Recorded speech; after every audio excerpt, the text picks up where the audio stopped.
উনি আঞ্চলিক দাঙ্গা সৃষ্টি করতে চাচ্ছে। ওনার মনে থাকা উচিত এই সরকার শেষ সরকার নয়, ওনার পরেও অনেক মানুষ জন্ম নিবে, সরকার পরিচালনা করবে ইনশাআল্লাহ। সেই দিন আমরাও দেখবো কিভাবে কি করতে হয়। হাতিয়ার মানুষ 1971 সালের জন্মভূমি রক্ষায় যেভাবে রক্ত দিয়েছিল, প্রয়োজনে আমরা রক্ত দিতেও প্রস্তুত।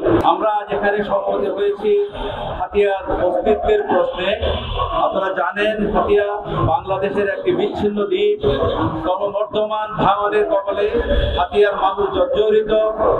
সংগ্রামী হাতিয়াবাসী চিরদিন নীরবে সংগ্রাম করে নতুনভাবে নিজেদের জীবন গড়ার চেষ্টা করেছে।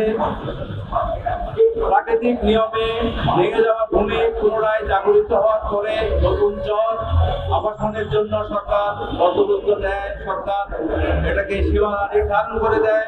একই নিয়মে হাতিয়ার চারপাশে এবং দক্ষিণে আপনারা জানেন নিজম দ্বীপ হাতিয়ার একটি অত্যন্ত আকর্ষণীয় অংশ। যে একইভাবে ভাসানচর হাতিয়ার পূর্ব পাশে ভেঙে যাওয়া সাহেবানির চর এবং হাতিয়ার মূল অংশের একই জায়গায় আবার নতুন জাগরিত হওয়ার পরে 2016-17 সালে সরকার জরিপের মাধ্যমে এই মূল ভূমির সাথে হাতিয়ার সাথে এই ভাসানচরকে একীভূত করে গ্যাজেট নোটিফিকেশন করে 2021 সালে। পরবর্তীতে শান্তিপূর্ণভাবে সমস্ত কিছু সম্পন্ন হওয়ার পরেও 2025 সালের এই সময় চট্টগ্রামের কিছু ভূমি কর্মকর্তা এবং প্রশাসনিক কর্মকর্তা অন্যায়ভাবে নতুন করে এই সীমানা নির্ধারণের পদক্ষেপ শুরু করে এবং যার ফলশ্রুতিতে ভাসানচরকে সংবিধানের সাথে সংযুক্ত করার পায়তারা করে। আমরা এই ষড়যন্ত্রের তীব্র নিন্দা জানাই।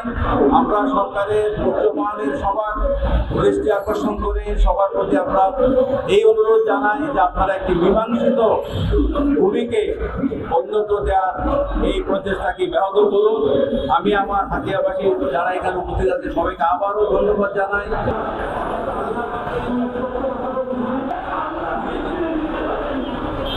ভাই বন্ধুরা, আপনারা জানেন 1974 সালে সন্দ্বীপটি ছিল নোয়াখালীর একটি অঞ্চল, একটি জায়গা, যে জায়গাকে অন্যায়ভাবে আরেকটি ডিস্ট্রিক্টের সাথে দিয়ে দেওয়া হয়েছে।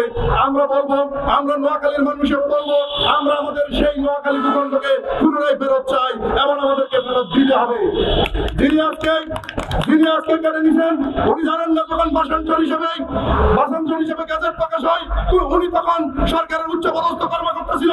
সেই দিন উনি কোনোভাবেই কোনো অবস্থাতেই প্রতিবাদ বা আবেদন দাখিল করেন নাই, কোনো অভিযোগ দাখিল করেন নাই। আজকে যখন মীমাংসিত জিনিসটাকে উনি অমীমাংসিত করে দিচ্ছে, উনি আঞ্চলিক দাঙ্গা সৃষ্টি করতে চাচ্ছে। ওনার মনে থাকা উচিত এই সরকার শেষ সরকার নয়, ওনার পরেও অনেক মানুষ জন্ম নিবে, সরকার পরিচালনা করবে ইনশাআল্লাহ। সেই দিন আমরাও দেখবো কিভাবে কি করতে হয়। উনি যে দুইটি অঞ্চলের মধ্যে, দুইটি দ্বীপের মধ্যে আঞ্চলিক দাঙ্গা সৃষ্টি করতেছে, ওনার মৃত্যুর পরেও যদি দাঙ্গা থাকে এই দায়ভার কে নিবে? ওনার জীবদ্দশায় যদি দাঙ্গা থাকে এই দায়ভার কে নিবে? আমি মাননীয় প্রধান উপদেষ্টার কাছে জানতে চাই, অনতিবিলম্বে আমাদের ভূমি আমাদের কাছে ফেরত দেওয়া হোক।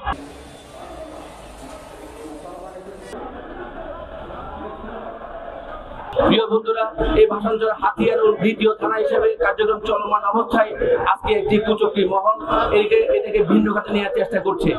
আমরা হাতিয়ার মানুষ, শান্তি প্রিয় মানুষ, আমরা একটা কথা স্পষ্ট করে বলতে চাই, আজকে এই ভাসানচর, এই হাতিয়া সারা পৃথিবীতে পরিচিত। ভাসানচর হাতিয়ার অংশ হিসেবে সারা পৃথিবীতে সম্মানিত হয়েছে। আমরা আমাদের জন্মভূমি রক্ষায় আমরা সর্বোচ্চ শান্তভাবে মাননীয় উপদেষ্টা পরিষদ, মাননীয় প্রধান উপদেষ্টা এবং সংশ্লিষ্ট সকলকে বিনয়ের সহিত অবহিত করতে চাই, এই হাতিয়ার অংশ নিয়ে আপনারা বিকল্প চিন্তা করবেন না।